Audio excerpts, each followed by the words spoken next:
ஒரு நாள் ஒரு பையன் அவன் ஸ்கூல் விட்டு வர்றப்ப அவனோட டீச்சர் ஒரு லெட்டர் கொடுத்து இந்த லெட்டர் உங்க அம்மா மட்டும்தான் படிக்கணும்னு சொல்லி அனுப்புறாங்க.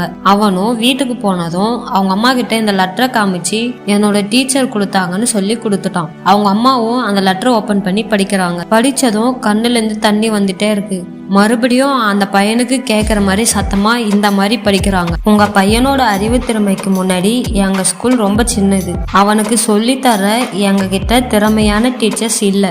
அதனால உங்க பையனுக்கு நீங்களே டீச் பண்ணுங்கன்னு எழுதி இருந்ததை சத்தமா படிச்சாங்க. அதனால அவங்க அம்மாவே அவனுக்கு டீச் பண்ண ஆரம்பிச்சாங்க.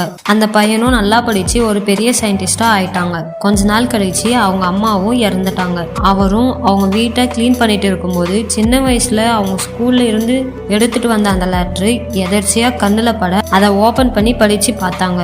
அதுல இப்படி எழுதி இருந்தது: மூளை வளர்ச்சி குன்றிய உங்கள் மகனை இனிமேல் எங்கள் பள்ளிக்கு அனுப்ப வேண்டாம் என்று. அதை படிச்சதும் அவரு கதறி அழுதாரு. அப்புறம் டைரியில இந்த மாதிரி எழுதினாரு: மூளை வளர்ச்சி அற்ற நான் என்னோட அம்மாவால மட்டுமே மிகப்பெரிய சயின்டிஸ்டா ஆனேன்னு. அந்த பையன் வேற யாரும் இல்ல, தாமஸ் ஆல்வா எடிசன். இதுல இருந்து என்ன சொல்ல வர்றேன்னா, ஒரு அம்மாவால மட்டும்தான் தன்னோட பையனோட நெகட்டிவும் பாசிட்டிவா மாத்த முடியும்.